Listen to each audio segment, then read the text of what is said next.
Hello everyone, कैसे हो सब लोग। उम्मीद है कि सब बहुत अच्छे से होंगे। इस वीडियो में हम डिस्कशन करने वाले हैं क्वेश्चन नंबर 5 के थर्ड पार्ट के सॉल्यूशन के बारे में। अगर आपने इससे प्रीवियस वीडियो अभी तक नहीं देखा, साथ ही साथ आने वाले वीडियोस का सॉल्यूशन देखना चाहते हो तो कंप्लीट प्लेलिस्ट का लिंक मिलेगा आपको डिस्क्रिप्शन में, तो एक बार डिस्क्रिप्शन आप जरूर चेक कर लोगे।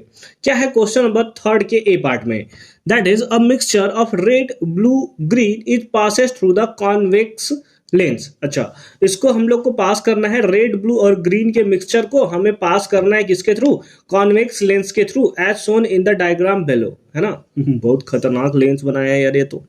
स्टेट वेदर द रे passes through a single point or through different points on the principal axis after refraction।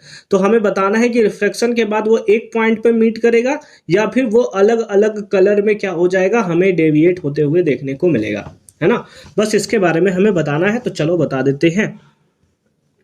जैसे अगर हम लोग सपोज करें कि ये हमारा क्या है, ये हमें कॉन्वेक्स लेंस देखने को मिल रहा है ना। ये कॉन्वेक्स लेंस हो गया और ये हो गया हमारा क्या, प्रिंसिपल एक्सिस। क्या हो गया, प्रिंसिपल एक्सिस हमें देखने को मिला। अब यहाँ से कलर कौन कौन सा आ रहा है, यहाँ से कलर आ रहा है आपका रेड, उसके साथ साथ ब्लू और उसके साथ साथ ग्रीन, है ना। रेड ब्लू और ग्रीन जो है, तीनों का मिक्सचर हमें यहाँ पर देखने को मिल रहा है। यहाँ पर हमारा सपोज करते हैं कि क्या है, ये हमें फोकस देखने को मिल रहा है, ठीक है।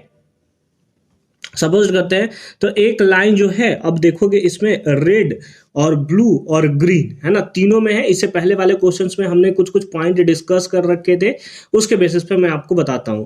तीनों में अगर आपसे पूछा जाए कि वेवलेंथ सबसे कम किसका होता है, तो आप बोलोगे सर वेवलेंथ तो सबसे कम होता है ब्लू का। क्यों? क्योंकि ये विबग्योर को फॉलो करेगा, कुछ ऐसा होता है ना, विबग्योर, है ना, विबग्योर कुछ इस टाइप फॉलो करता है। तो सबसे ज्यादा एंगल ऑफ डेविएशन किसका होता है, दैट इज ब्लू का, फिर इंडिगो का, फिर उसके सॉरी वॉयलेट का, फिर इंडिगो का, फिर ब्लू का।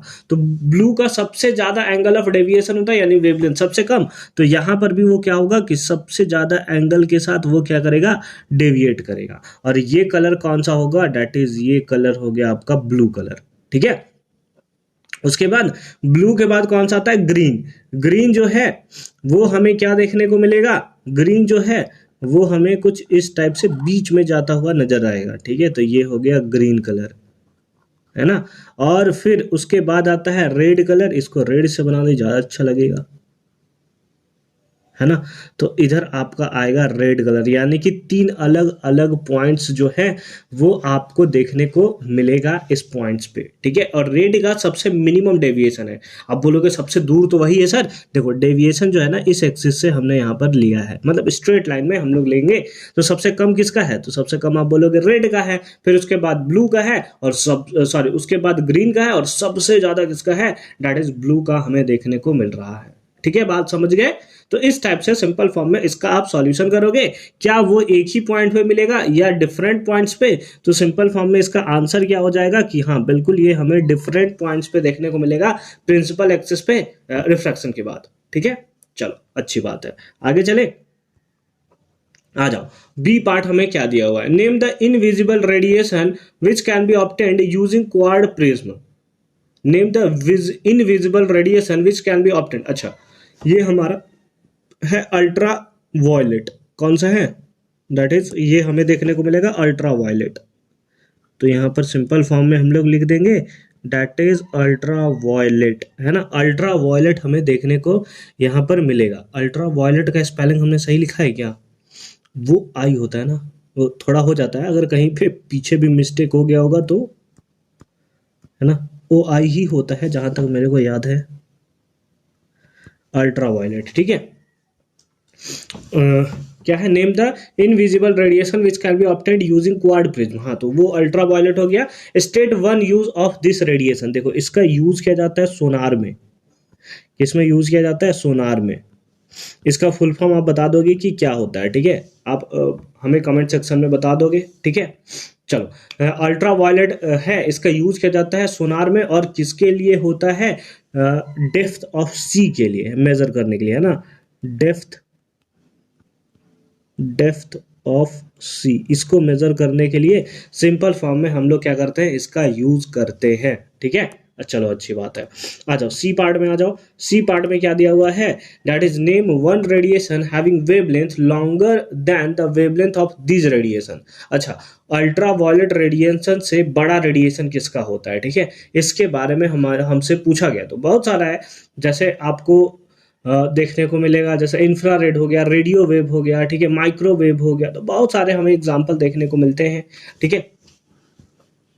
जैसे हमें क्या देखने को मिलता है, सबसे ऊपर किसका होता है, सबसे कम वेवलेंथ गामा का है ना, गामा के बाद किसका, एक्सरे का, फिर उसके बाद अल्ट्रा वायलेट का, फिर उसके बाद विजिबल का, फिर उसके बाद इंफ्रारेड का, फिर उसके बाद माइक्रोवेव का, है ना, माइक्रोवेव का, फिर उसके बाद किसका, रेडियो वेव का।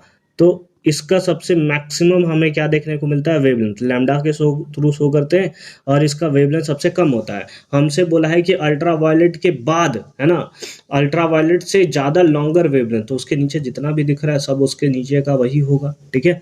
तो आप लिख दोगे, एक ही आपको बताना है तो आप लिख दो इंफ्रारेड, है ना। आप लिखना चाहो तो रेडियो वेव भी लिख सकते हो, आप लिखना चाहो तो माइक्रोवेव भी लिख सकते हो। रेडियो वेव का सबसे मैक्सिमम होता है। अगर कभी आपसे लॉन्गर पूछे, अगर आपको कोई कंफ्यूजन है तो दैट रेडियो वेव लिख दिया करो, है ना, उसका सबसे बड़ा होता है वेवलेंथ। और अगर फ्रिक्वेंसी का बात करें, अगर आपसे पूछे कि ये रेडिएशन दिया हुआ है, इससे बड़ा वे फ्रिक्वेंसी का रेडिएशन आपको बताना, तो सबसे ऊपर गामा लिख दो, है ना, गामा तो सबको बीट कर देगा भाई।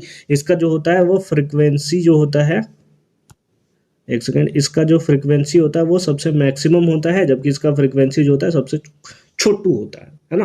देन आई होप कि ये पार्ट भी आपको अच्छे तरीके से समझ में आया होगा कि कैसे हमने इसका सॉल्यूशन जो है वो सिंपल फॉर्म में किया है। मिलते हैं आपसे अगली वीडियो में 6th क्वेश्चंस के सॉल्यूशन के साथ। तब तक के लिए अच्छे से पढ़ाई करते रहिए। All the very best for your upcoming examination.